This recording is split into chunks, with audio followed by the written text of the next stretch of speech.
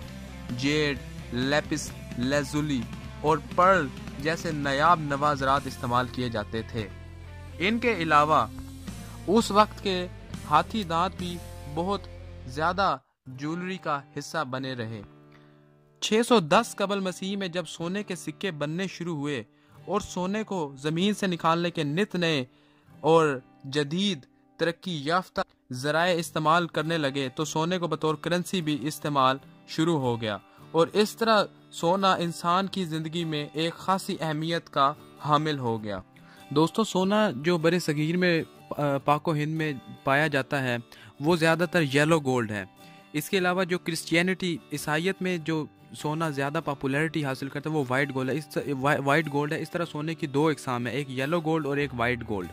Pure سونا جو ہے خالص حالت میں 24 کیرٹ کا ہوتا ہے، اس سے کوئی زیور نہیں بن سکتا، وہ آسانی سے ٹوٹ جاتا ہے، اس لیے جسے ہم پنجابی میں کھوٹ کہتے ہیں یا ملاوٹ کہتے ہیں سونے میں ہوتی ہے، تبھی اس سے زیورات بنتے ہیں۔ اور ان زیورات کی مثال آپ ملیشین یا سنگاپوری یا دبئی گولڈ دیکھ سکتے ہیں جو بڑے خوبصورت قسم کے ڈیزائن میں موجود ہیں۔ اب یلو گولڈ میں کون کون سی چیزیں جن کی ملاوٹ ہوتی ہے، تو سب سے پہلے اس میں سلور اور کاپر پایا جاتا ہے، اور اس کے علاوہ وائٹ گولڈ میں بھی ملاوٹ ہوتی ہے، لیکن اس میں سلور اور کاپر کے علاوہ پلاٹینیم، نکل اور زنک کی ملاوٹ ہوتی ہے۔ اس وجہ سے وائٹ گولڈ بنسبت یلو گولڈ کے زیادہ ایکسپینسو ہوتا ہے۔ دوستوں، آپ کو یہاں پر بتاتا چلوں کہ نبی کریم صلی اللہ علیہ وآلہ وسلم بھی اپنے وقت میں اپنے ہاتھ میں ایک چاندی کی انگوٹھی پہنا کرتے تھے، اور وہ آپ کی انگلی میں بے شمار مرتبہ دیکھی گئی ہے، روایت ہے، جس انگوٹھی پر لکھا ہوا تھا اللہ سوا محمد۔ آپ یہ انگوٹھی دیکھ بھی سکتے ہیں، لیکن جب یہ انگوٹھی سلطنت حضرت عثمان رضی اللہ تعالیٰ عنہ کی خلافت میں چوری ہوئی تو اس کے بعد اسی ڈیزائن کی ایک انگوٹھی تیار کی گئی جو آج دنیا کے سب سے پرانے میوزیم یعنی قسطنطنیہ یعنی ترکی میں موجود ہے۔ اس کے علاوہ آپ نے چاندی کی ایک انگوٹھی بھی پہنی جس میں نگ تھا، اور آپ اس نگ کو اپنی ہتھیلی کی جانب ہی رکھتے تھے۔ تاریخ یہ بتاتی ہے کہ مولائے کائنات حضرت علی رضی اللہ تعالیٰ عنہ بھی اپنے ہاتھ میں انگوٹھی پہنا کرتے تھے، اور اس انگوٹھی کی خاصیت یہ تھی کہ اس میں مختلف اقسام کے نگ ہر وقت موجود رہتے تھے، جن میں روبی یعنی کہ یاقوت ربانی، اگیٹ یعنی کہ عقیق، ٹرکوئسز یعنی فیروزہ اور ہیمیٹائٹ ہے۔ یہاں پہ میں آپ کو بتاتا چلوں کہ آپ یہ نگ جو ان سے پہنا کرتے تھے ان کی مختلف اقسام تھی اور ان کے مختلف مقاصد تھے، جیسا کہ یاقوت ہے وہ یہ بیوٹی کے لیے، نوبیلٹی اور ڈگنیٹی کے لیے پہنا کرتے تھے۔ اس کے بعد عقیق جو ان سا ہے آپ اس کو پروٹیکشن یعنی حفاظت کے لیے پہنا کرتے تھے، اور اس کے بعد جو فیروزہ ہے اس کو ڈیوائن ہیلپ یعنی شیطانیت سے بچنے کے لیے پہنا کرتے تھے۔ اس طرح یہ جو ان سے نگ ہیں یہ انسانی تاریخ میں بہت اہمیت کے حامل ہیں۔ مختلف ہندوازم اگر آپ سٹڈی کریں تو آپ کو پتہ چلے گا کہ جوتشی اور پنڈت ان کو ان جو سے نگینہ ہے ان سے بہت محبت ہے، وہ ان کا بیلیوز ہے کہ یہ مختلف سیاروں کے ساتھ ان کا تعلق ہے اور یہ انسان کی قسمت بنانے اور بگاڑنے میں خاصی اہمیت کے حامل ہیں۔ بہرحال ہمارا ٹاپک یہ نہیں ہے، ہمارا ٹاپک گولڈ ہے، تو میں آپ کو بتاتا چلوں کہ 2015 کی ایک ریسرچ کے مطابق اس وقت دنیا بھر میں 700 یعنی 1,86,700 ٹن سونا موجود ہے، جس میں سب سے زیادہ چائنا پروڈیوس کر رہا ہے جو تقریباً 4500 ٹن پر ایئر ہے۔ اس لیے چائنا سونے کی پیداوار میں ایک خاصی اہمیت کا حامل ہے۔ چائنا اس سونے کا 50% جولری بنانے میں استعمال کرتا ہے، 40% انویسٹمنٹ میں استعمال کرتا ہے اور 10% انڈسٹریل یوز میں استعمال کرتا ہے۔ اس وقت دور جدید میں سونے کا انڈسٹریلزم میں استعمال بہت عام ہے۔ اس کی مثال تاریں ہیں جو مختلف مائکرو مشینز میں استعمال ہوتی ہیں، فیس ماسک جو بیوٹی پارلر میں استعمال ہوتے ہیں، جیسا کہ آپ جانتے ہیں 22 کیرٹ گولڈ فیس ماسک جو آپ کے چہرے کے لیے بہت پروٹیکٹیو ہیں۔ اس کے علاوہ کیلکولیٹرز میں استعمال ہوتا ہے، موبائل فونز میں جو سی منی وائرز ہوتی ہیں وہ بنانے میں گولڈ استعمال ہوتا ہے،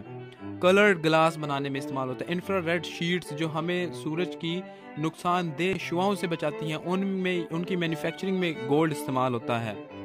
گولڈ کا بہت زیادہ استعمال کلینکل بھی ہے، جیسا کہ ڈینٹل یوز، دانتوں کی فیلنگ میں بھی گولڈ استعمال ہوتا ہے، ڈیفرنٹ سرجیکل انسٹرومنٹس بنانے میں جو آپریشن تھیٹر میں فریکوینٹلی یوز ہوتے ہیں گولڈ بکثرت استعمال ہوتا ہے، اور ریڈیشن کے سورس کے طور پر بھی استعمال ہوتا ہے جو کینسر کی ٹریٹمنٹ میں انتہائی اہمیت کا حامل ہے۔ دوستو اس کے ساتھ گولڈ اس وقت سیٹلائٹس کے ڈیفرنٹ پارٹس بنانے میں استعمال ہوتا ہے، کیونکہ اس کا اٹامک نمبر سب سے زیادہ ہے، اس لیے یہ بہت اہمیت کا حامل ہے۔ چائنا کے بعد جو دنیا میں سب سے زیادہ سونے کے اس وقت ذخائر موجود ہیں وہ آسٹریلیا، اس کے بعد Russia, then U S A یعنی یونائٹڈ اسٹیٹس آف امریکہ، پھر Canada, then Peru, after South Africa, اس کے بعد Mexico and followed by Uzbekistan. تو یہ 9 ممالک ہیں جن کے پاس اس وقت دنیا کا سب سے زیادہ اور تقریباً 70% گولڈ موجود ہے۔ اگر آپ کو میری آج کی یہ ہسٹری کی ویڈیو اچھی لگی ہو تو اس کو لائک ضرور کیجیے گا، اور آپ سے گزارش ہے کہ اس کو پلیز اس کو شیئر کیجیے تاکہ زیادہ سے زیادہ لوگوں تک علم پہنچ سکے، اور آپ کو بتاتا چلوں کہ علم کی منتقلی بھی ایک صدقہ جاریہ ہے۔ شکریہ، اور میری نیکسٹ ویڈیو کو ضرور واچ کیجیے گا۔